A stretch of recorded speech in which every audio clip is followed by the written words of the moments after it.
टुनटुनी और उसकी 5 साल के बच्चे बहुत ही गरीब थे। टुनटुनी के पति के मौत के बाद वे दोनों पिंकी और टुनटुनी बहुत ही मुश्किल में जी रहे थे। वे अपने मकान का किराया भी नहीं दे पा रही थी। ऐसा मत करिए सेठ जी, मेरे पति ने आपके यहाँ बहुत सालों से काम किया है। आज वो नहीं रहे तो हमें घर से बाहर मत निकालो। इतनी ठंड में हम कहाँ जाएंगे। तेरा पति मेरे यहाँ काम करता था। मैंने पूरे खानदान का ठेका नहीं ले लिया। जो आएंगे यहाँ बस जाएंगे। मैंने मकान किराए के लिए बनाए हैं, धर्मशाला नहीं। टुनटुनी बहुत गिड़गिड़ाती है, लेकिन सेठ पे कोई असर नहीं होता। वे अपने गुंडों से कहकर टुनटुनी के सारा सामान बाहर फेंकवा देता है। लेकिन टुनटुनी और पिंकी इतनी ठंड में बेघर हो गए थे। दूसरी तरफ कौवा जैसे ही घर जाता है, उसकी बीवी उस पर भड़क पड़ती है।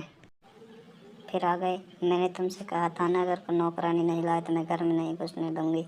फिर आ गए, 2 दिन हो गए नौकरानी का काम छोड़े हुए।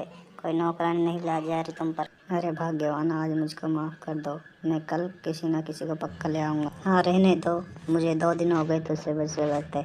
अब तक तो लाए नहीं, अब क्या लाएगा तू। तेरे यहाँ इतनी नौकरी करते हैं, पैसे के लालच में सब भगे आएंगे। लेकिन नहीं, मैं समझती तुम्हारे सब चालाकी। इतनी ठंड में मुझसे काम करवा कर अपने पैसे बचाना चाहते हो। मैं समझती तुम्हारी सब चालाकी। ऐसे में सेठ को टुनटुनी की याद आती है। ऐसा नहीं था कि वह टुनटुनी की मदद करना चाहता था।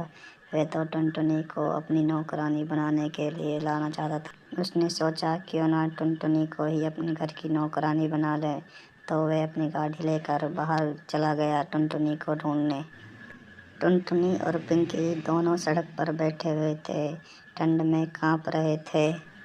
सेठ को देखते ही टुनटुनी हाथ जोड़कर बोली, सेठ जी रहम करिए, इस ठंड में अगर आपने हमारी मदद ना की तो हम मर जाएंगे। मैं वादा करती हूँ आपका किराया जल्दी लौटा दूंगी। सेठ जी रहम करिए। रहम आ गया इसलिए आया हूँ तुम्हारे पास। तुम दोनों चलो मेरे साथ मेरे घर। वहाँ तुम काम करना, तुम्हें पैसे भी दूंगा और तुम्हें कमरा भी दूंगा रहने के लिए। और एक बात साफ साफ सुन लो, घर का सारा काम तुम्हें करना होगा। काम तुम दोनों को करना होगा बगैर नानू के। अगर मंजूर है तो बोलो, नहीं तो मैं और कहीं ढूंढता हूँ।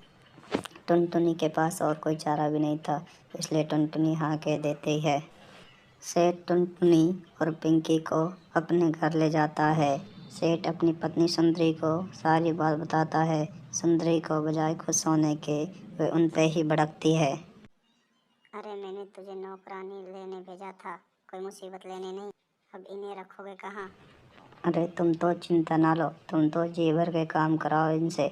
अपने घर के नीचे खोल है ना, वहाँ रह लेंगी ये दोनों। सुंदरी टुनटुनी को रखने के लिए राजी हो जाती है। सुंदरी टुनटुनी के घर दिखाने के लिए ले जाती है, जहाँ उसने बताया था खोल। पिंकी खोल को देखकर अपनी माँ से कहती है, माँ यहाँ तो खोल है, दरवाज़ा तो है ही नहीं, हम यहाँ कैसे रहेंगे माँ। मैम साहब, दिन में तो हम यहाँ रह लेंगे, लेकिन रात में कहाँ रहेंगे। एक तो मेरे पति ने लाकर यहाँ तुम पर एहसान किया है, और क्या चाहिए। तुम्हें अपना कमरा दे दूँ, तुम्हें रहना है तो रहो, नहीं तो जाओ यहाँ से। ठीक है मैम साहब, हम रह लेंगे यहाँ पर। अगर ज़मीन पे बिछाने के लिए और सर पे ओढ़ने के लिए कुछ मिल जाता तो बड़ी मेहरबानी होगी आपकी मैम। क्या मुसीबत है, रुको यहीं पर। सुंदरी को भी थोड़ी देर में फटी पुरानी चादर ले आती है। वो चादर को देते हुए टुनटुनी से कहती है, ये लो, चाहो तो बिछाओ, चाहो तो ओढ़ो। अब मुझे डिस्टर्ब मत करना, जब मैं सोने जा रही हूँ। सुबह उठने से पहले मुझे चाय और नाश्ता हो जाना चाहिए। और सुंदरी अपने घोंसले में जाकर आराम से सो जाती है, और टुनटुनी अपनी चादर को पिंकी को उड़ा देती है और ख़ुद ऐसे ही ज़मीन पर सो जाती है।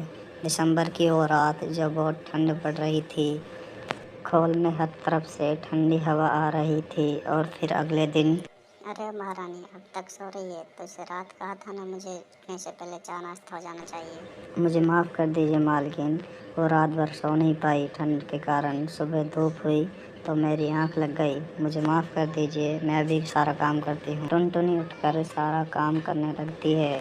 सुंदरी कौवे जितनी जुबान से कड़वी थी इतनी दिल से भी कठोर थी। वो अपनी बेटी पिंकी से बात भी नहीं करने देती थी, साथ ही टुनटुनी और पिंकी को बचा हुआ खाना देती थी। इसे अपनी अमीरी पर बहुत घमंड था। टुनटुनी अभी ये बर्तन ना धोए, तुम क्या कर रही हो सुबह से? मैम साहब अभी झाड़ू पोंछा करके हटी हूँ। वैसे मैम साहब सुबह तो मैंने बर्तन धोए थे। इसी हाल में कई महीने गुजर जाती है, फिर वह अपने सेठ से पैसे मांगती है। तो फिर सेठ गुस्से से बोला, तुम्हें रहने की जगह दी है, खाने को भी देते हैं, अब पैसा क्यों चाहिए तुझे? कैसी बातें कर रहे हो सेठ जी? पूरा महीना हमने कैसे गुजारा है ये मेरी बेटी और मैं ही जानती हूँ। पिंकी को ठंड के वजह से बुखार है, मुझे उसे डॉक्टर के पास ले जाना है और आपने मुझसे पैसे देने की बात तो पहले ही कही थी ना, आप बात से कैसे मुकर सकते हो?